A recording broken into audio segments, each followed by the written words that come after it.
Akhirnya penutupan IHSG sempat menyundul angka psikologis 7.000. Tapi setelahnya, IHSG juga terus melemah selama 2 hari berturut-turut. Apakah ini tanda-tanda awal, pasar saham kita mulai menggeliat naik, atau hanya harapan palsu? Sektor-sektor apa saja yang bullish dan bearish tahun ini? Apa saja saham-saham yang bisa diincar oleh para investor sekarang ini? Berikut ini analisis IHSG dan tips dari Satriawan, Technical Analyst Maybank Sekuritas Indonesia. Oke, jadi berita bagusnya IHSG itu udah tembus 7.000 beberapa hari yang lalu. Terus beberapa hari ke belakang jadi turun lagi, itu berita buruknya. Jadi IHSG kemarin tuh sempat tertingginya di level 7.021, lalu beberapa hari kemudian dia turun gitu ya. Dan kemarin itu koreksi tapi tetap bertahan di 6950, which is sebenarnya bagus. Tapi hari ini karena melemah dan nggak bisa bertahan di 6950, ini jadi tanda tanya nih. Dalam jangka pendek kemungkinan ada potensi masih koreksi. Jadi koreksinya itu akan menuju support di 6792 sampai 6738 di situ dalam jangka pendek. Tapi kalau misalnya pertanyaannya sampai akhir tahun, jadi kita pakai yang bigger picture gitu ya. Support index sebenarnya di sekitar 6780, 6750 di situ. Jadi kalau misalnya koreksi tetap bertahan di situ, maka kita ngelihatnya dalam jangka panjang sampai akhir tahun masih ada potensi untuk naik lagi. Targetnya itu di sekitar 7400 sampai 7500 itu dalam jangka panjang. Nah, kalau based on sektor, jadi ada dari 11 sektor yang kita lihat dari awal tahun itu masih menarik atau masih bullish, itu ada di IDX Infra, IDX Basic, IDX Energy, IDX Cyclical, dan IDX Prop. Namun dari 5 itu yang saat ini kelihatannya masih bullish dan strong itu ada di IDX Infra, IDX Basic, dan IDX Energy. Kita melihatnya IDX Cyclical dan IDX Prop itu masih bullish tapi belakangan itu weakening. Dalam artian ada potensi untuk berubah jadi downtrend dalam jangka pendek.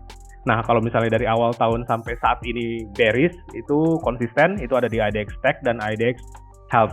Jadi IDX Techno dan IDX Health itu masih downtrend saat ini. Sementara IDX Finance, IDX Non-Cyclical, dan IDX Indas itu sideways. Dalam artian itu IDX Finance sebenarnya beberapa minggu yang lalu sempat mencoba tes resisten tapi gagal, dan beberapa minggu ke belakang koreksi lagi IDX Finance-nya.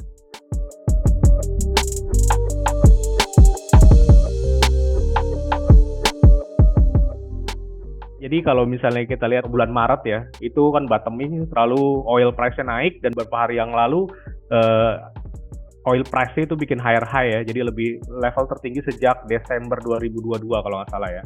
Jadi break level tersebut kita melihatnya ini memang harga oil naik gitu, bakal ada potensi untuk naik lanjut rally terus.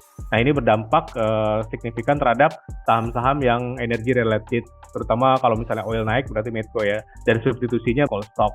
Nah, kalau misalnya dari saham-saham coal atau energy related, kita melihatnya ada 6 yang bisa diperhatikan. Yang pertama Medco, lalu Elsa, ini oil related, lalu Adaro, ITMG, PTBA, itu sebenarnya ini coal ya. Dan yang terakhir itu UT itu coal dan alat berat. Nah, jadi dalam jangka pendek dan menengah, Medco itu masih uptrend, targetnya itu dalam jangka pendek ada di 1480, potensinya double bottom, stop loss-nya di 1240.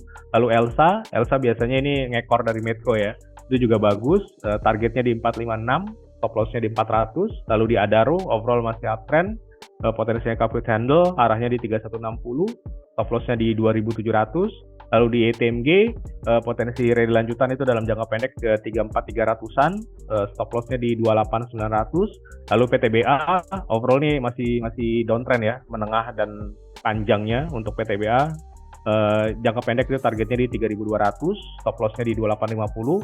Lalu terakhir di UNTR itu targetnya ke 29400, sementara supportnya berada di 26.000 untuk UT-nya. Nah, ini yang pertama ada di Medco.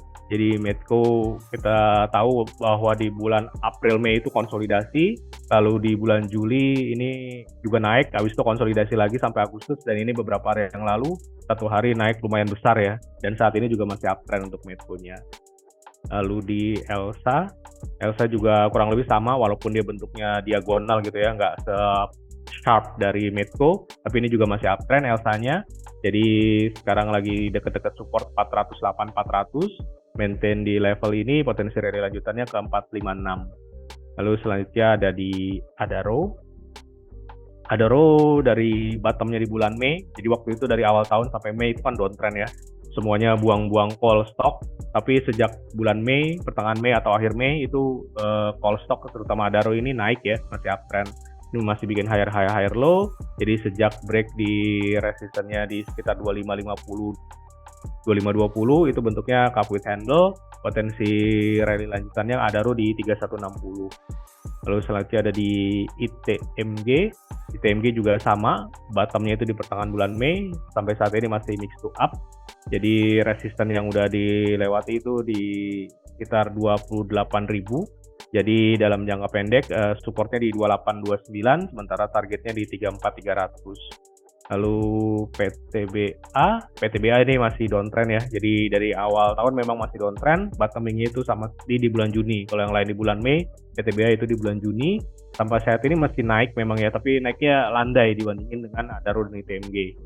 Jadi PTBA itu targetnya di 3.200, sementara supportnya di 2850. Lalu yang terakhir ada di NTR. NTR juga sama, bottomingnya di pertengahan bulan Mei, lalu masih uptrend. Nextnya itu akan menguji resisten di sekitar 28.500. Break level itu arahnya ke 29.400, sementara supportnya berada di 26.000 untuk UNTR-nya.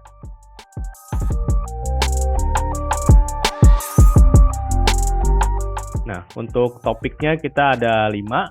Jadi yang urutannya itu ada di Bank Mandiri, ITMG, NCKL, Buka, dan ADI.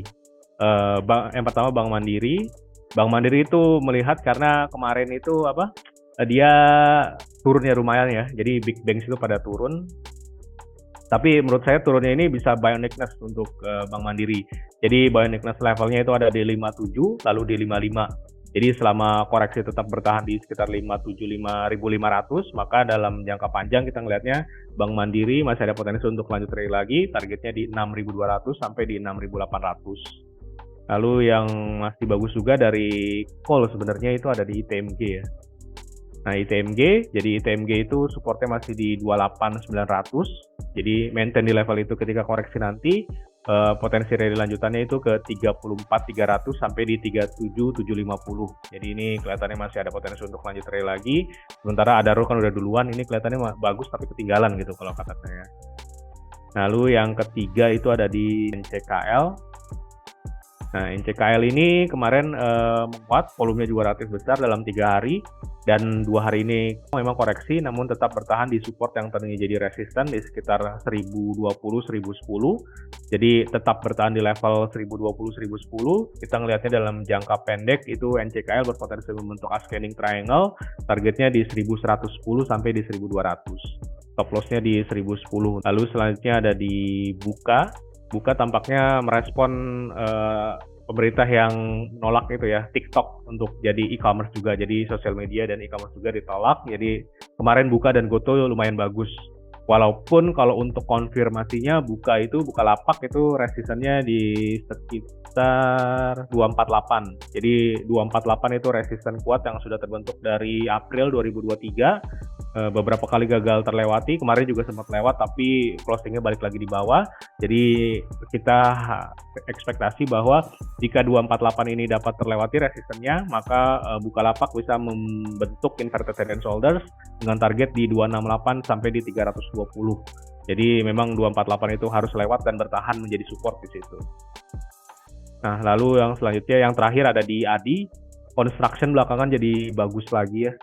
Walaupun jangka panjang belum bagus gitu ya, ini jangka pendeknya aja. PTPP udah duluan, ADI dan Wika hari ini baru ngikutin.